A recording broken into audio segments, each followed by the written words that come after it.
Zee 24 तास एक पाऊल पुढे. तर अशा वेळेस असं आपण म्हणूया की कलाकारांनी राजकीय पक्षांना हाताला धरलंय की दादांना आम्ही सुद्धा एक माणसं आहोत, कलाकाराच्या पलीकडे जाऊन आम्ही एक माणूस आहोत आणि आमच्या काही समस्या आहेत आणि त्या सोडवण्यासाठी तुम्ही आता आम्हाला मदत करा.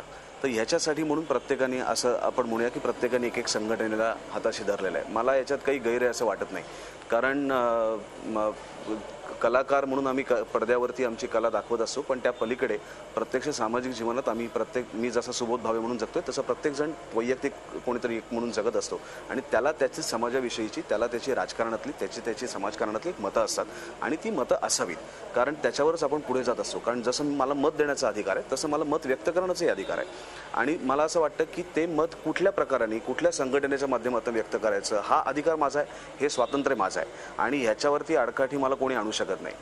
दुसरं, मी आता असं कोणीतरी ऐकलं की आम्ही भीतीपोटी किंवा आमच्या काही गोष्टी करून घेण्यासाठी आम्हाला काही फ्लॅट हव्यात, गाड्या हव्यात, तर ह्याच्यासाठी आम्हाला राजकीय पक्षात जाण्याची गरज नाही.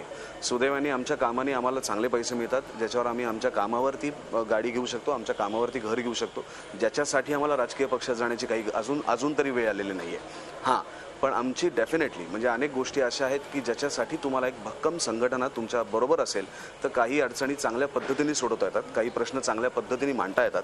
त्या प्रश्नांना सातत्याने पाठपुरावा करण्यासाठी एक फळी असावी लागते जी या संघटनांमध्ये असते, ज्याचा वापर करून काही प्रश्न तुम्ही तडीस नेऊ शकता.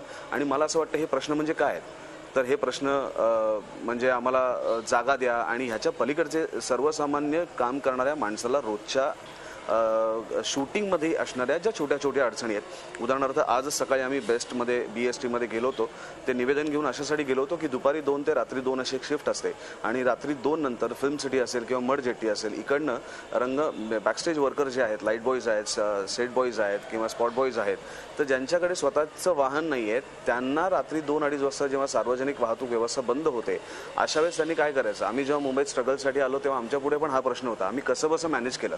पण ह्या लोकांनी काय करायचं, बऱ्याच वेळा त्यांना तिथेच राहावं लागतं, बऱ्याच वेळा तिथे अन्न नसतं, बऱ्याच वेळा त्यांना खायला काही नसतं.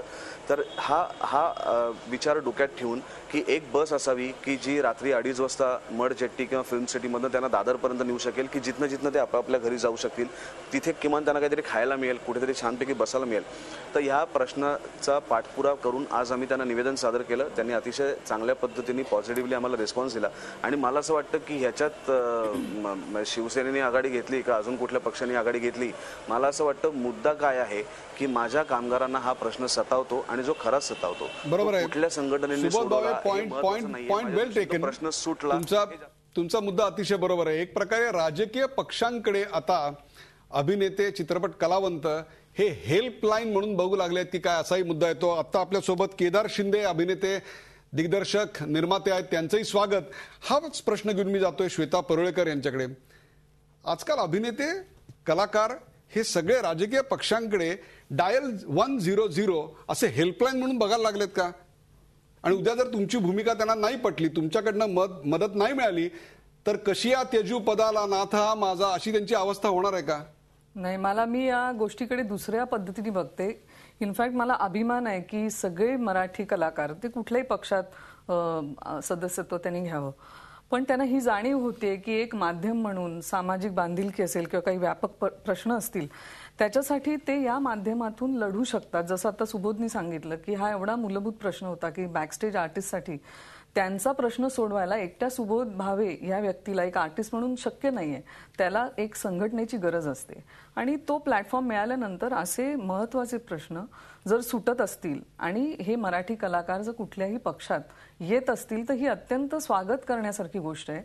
जसं आपण बघितलं की आता सचिन तेंडुलकरना राज्यसभेवरती दिलंय. सो ॲज अ स्पोर्ट्समन त्यांचं योगदान काय राहील येणाऱ्या काळात, या सगळ्या गोष्टी महत्वाच्या आहेत. त्यामुळे मी ह्या घटनांना वेगळ्या पद्धतीने बघते आणि अभिमान वाटतो की मराठी आर्टिस्ट आज एका सामाजिक बांधिलकीमधून ह्या पूर्ण विषयाकडे बघतायत.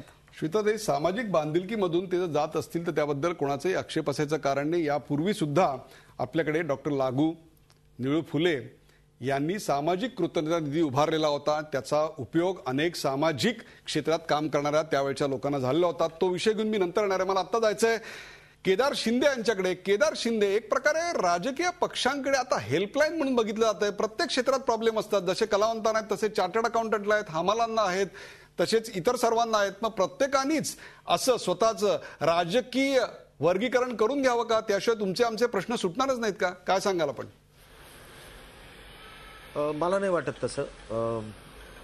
माझं स्वतःचं मत आहे की एक विचारधारा कुठली तरी आपल्याला आवडलेली असते. एका पक्षाची जी काही एक ठेवण आहे किंवा त्यांचे काही विचार आहेत, ते काही करू इच्छित आहेत या महाराष्ट्रात. कारण एंटरटेनमेंट लेवलला आम्ही महाराष्ट्रासाठी आणि महाराष्ट्रातल्या सगळ्या तमाम जनतेसाठी गोष्टी करत असतो.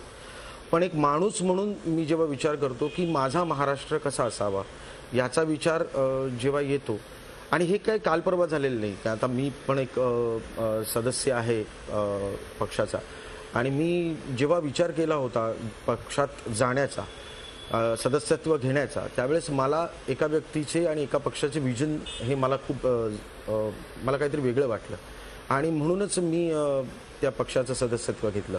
काहीतरी काम मिळावं, आमच्या क्षेत्रामध्ये त्या माणसाचा किंवा त्या पक्षाचा उपयोग व्हावा, असं काही मला स्वतःला वाटत नाही. कारण काय आहे की गिव्ह अँड टेक पॉलिसी नसते.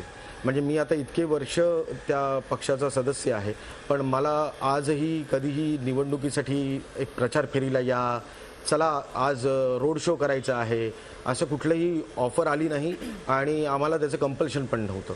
पण एक विचारधारा मात्र कुठल्या तरी पक्षाची किंवा कुठल्या तरी माणसाची आपल्याला स्वतःला आवडते. केदार शिंदे माणूस म्हणून मला आवडली, आणि म्हणूनच मी त्या मनसेचा सदस्य झालो. बरोबर आहे. अमेय खोपकर, इथे एक थोडासा फरक असा दिसतोय की कलावंतांना मदत पाहिजे, त्यांच्या समस्या आहेत, ही वस्तुस्थिती आहे. विशेषतः अनेक सिरियलमध्ये काम करणारे कलावंत, त्यापेक्षा सुद्धा बॅकस्टेज आर्टिस्ट आहेत, त्यांची अवस्था अत्यंत वाईट आहे. सुबोध भावे म्हणाले ते अगदी खरं आहे की त्यांच्यासाठी म्हणून एक संघटित प्रयत्न व्हायला हवेत, आणि त्या संघटित प्रयत्नांना एक प्लॅटफॉर्म लागतो. तो प्लॅटफॉर्म राजकीय आहे. म्हणजे एक प्रकारे राजकीय पक्षांकडे संघटित असा आवाज उठवणारी शक्ती म्हणून पाहिलं जातं, आणि त्याकरता आपण राजकीय पक्षांकडे जातो. समस्या घेऊन जाणं एक वेगळं, आणि त्या राजकीय पक्षाचा सदस्य होणं वेगळं. राजकीय पक्षाचा सदस्य झाल्यानंतर त्याची विचारसरणी तुम्हाला मान्य आहे अशाही प्रकारचा त्यातनं एक संदेश जात असतो. तुमचा पक्ष या नेत्यांच्या अभिनेत्यांच्या मांदियाळीला स्वतःच्या इंजिनात बसवून घेताना नेमका काय विचार करतोय? नाही, कसं आहे, पहिलं म्हणजे कालपासून जी बातमी चालू आहे की एक स्टार वॉर आहे, इकडे जास्ती कलाकार आले कारण तिकडे कलाकार, हे मला असं वाटतं की आमची कोणाची कॉम्पिटिशन नाही आहे. ही एक कॉम्पिटिशन आहे. ज्या कलाकाराला वाटतं की त्या पक्षाचं सदस्य व्हावं, त्या नेत्याला ते विजन, त्याला त्यांचे विचार पटतात, ते कलाकार त्या पक्षाचं सदस्यत्व स्वीकारतात. याच्यामध्ये गैर काय? आणि जर का कुठच्या एखाद्या संघटनेचा सदस्य होऊन जर का त्यांचे प्रश्न सुटणार असतील तर मला असं वाटतं यात गैर काहीच नाहीये. आणि गेले कित्येक वर्ष, म्हणजे 5 वर्ष मी सातत्याने कलाकारांसाठी, बॅकस्टेज आर्टिस्ट असो, मग तो स्पॉट बॉय असो, त्यांच्यासाठी आम्ही महाराष्ट्र नवनिर्माण चित्रपट कर्मचारी सेना ही सातत्याने भांडत आलेली आहे. त्यामुळे त्यांना वाटत असेल की एक राज ठाकरे साहेबांचं एक विजन आहे, एक आशेचा किरण आहे, आणि कलाकारांसाठी, या सगळ्या मंडळींसाठी मनसे चित्रपट सेना किंवा मनसे काहीतरी करेल म्हणून त्यांनी काल हा एक छोटासा प्रश्न आहे की दोन्ही पक्षांनी एका वेळी हे केल्यामुळं हा एक चित्रपटात जसा असतो की योगायोग दो बिछडे हुए भाई एकदम जत्रेमध्ये हरवतात आणि एकदम एकत्र येतात. नाही, पण मला असं वाटतं की पहिल्यांदा नाही आहे. याच्या आधी देखील सातत्याने तुम्ही आधी मकरंद अनासपुरे असतील, सयाजी शिंदे आहेत, प्रिया बेर्डे, अजिंक्य, असंख्य कलाकारांनी, हिंदीमधले इरफान खान आहेत, यांनी असंख्य कलाकारांनी, बॉनी कपूर आहेत, हे मनसे चित्रपट सेनेचे सभासद आणि त्यांची कामं होतात. बरं, ही सेलिब्रिटी झाली. आमचे आज 35,000हून जास्ती आमचे सभासद या चित्रपट सृष्टीमध्ये आहेत. यांची आम्ही कामं करतो, यांची कामं होतात, म्हणून हे आमचे मनसे चित्रपट सेनेचे सभासद वाढतायत ना.